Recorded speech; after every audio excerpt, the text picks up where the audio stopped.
To the Frost Bank Center and join Nate Ryan live. Nate, I don't know what it is about this Knicks team, man. They closed so many times, I guess 4 times in this series. They had that uncanny ability to close it late, and they did it again tonight. Vinny, it's absolutely incredible. The New York Knicks win the NBA Finals 4-1 in this series. On paper, that seems like a lopsided number.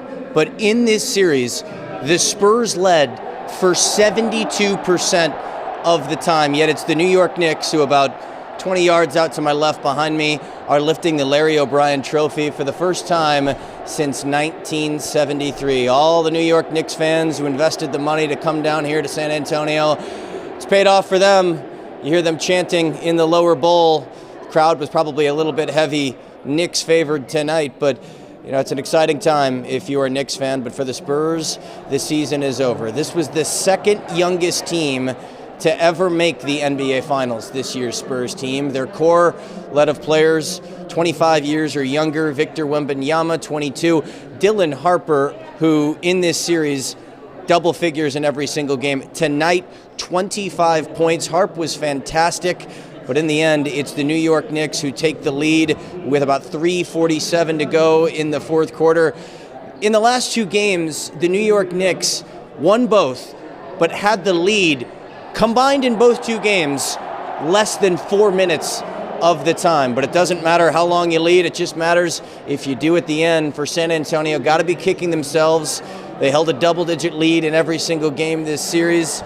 And now we're going to kick it over to Spurs head coach Mitch Johnson speaking at the podium for the final time this season. Meant to be a professional basketball player and one for the San Antonio Spurs, and they did that appropriately. And then we saw their talent, and they're playing in the NBA Finals and guarding MVPs and Anthony Edwards and et cetera, et cetera. So very proud of them.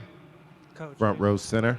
Coach, Jalen Brunson scored 45 points. What do you wish your team had done differently defensively against him? Make him score less points.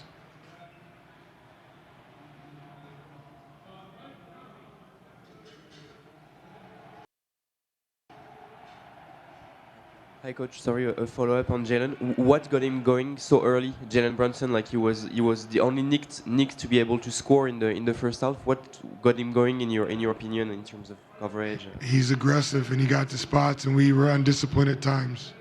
They had 37 points at half, so there was some good in that as well. And he got going, and then he got going later on, and he's a heck of a player. He deserves everything he's got. Front row, left side. Coach, this is Carolina with Spurfect and LV Sports Network.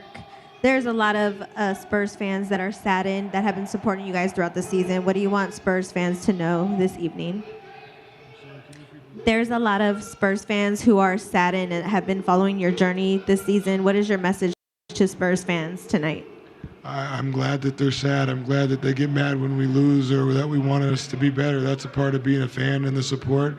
And we feel the love and the support from everybody in the 210 and across the world. We have the best fans in the world.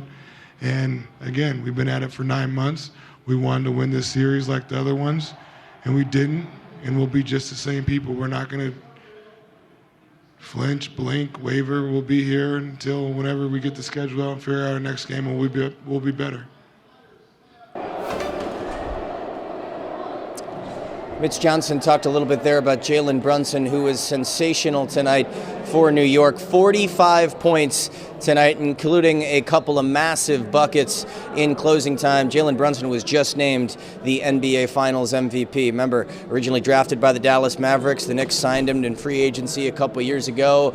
Now Brunson leads them to their first title since 1973. But then Mitch talking about his message to Spurs fans. This is the second youngest team that ever made the NBA Finals, and you feel like this is just the first in a string of potentially seasons of playoff runs to come. Again, their nucleus, so young, playing far beyond their years. Many times tonight, Dylan Harper looked like the best player on the floor. He's the youngest player on the team, 20 years old. Victor Wembanyama, all likelihood going to sign a maximum contract extension to stay in San Antonio this offseason.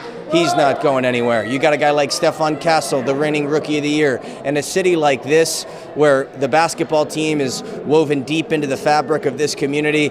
You really feel like there's some special years ahead for San Antonio. This is going to hurt. it's going to sting for the next couple weeks. I'm sure Victor Wembanyama, with as strong of a competitor as he is, probably lose a little bit of sleep over this one. But the solace knowing that this team has the pieces already in place and now has this feeling, what they're feeling right now, losing in an NBA Finals, to then fuel their fire to get back to this stage, I think is something that can soften the blow maybe just a little bit for Spurs fans tonight. But an NBA Finals in which they led 72% of the time, they end up bowing out to the New York Knicks.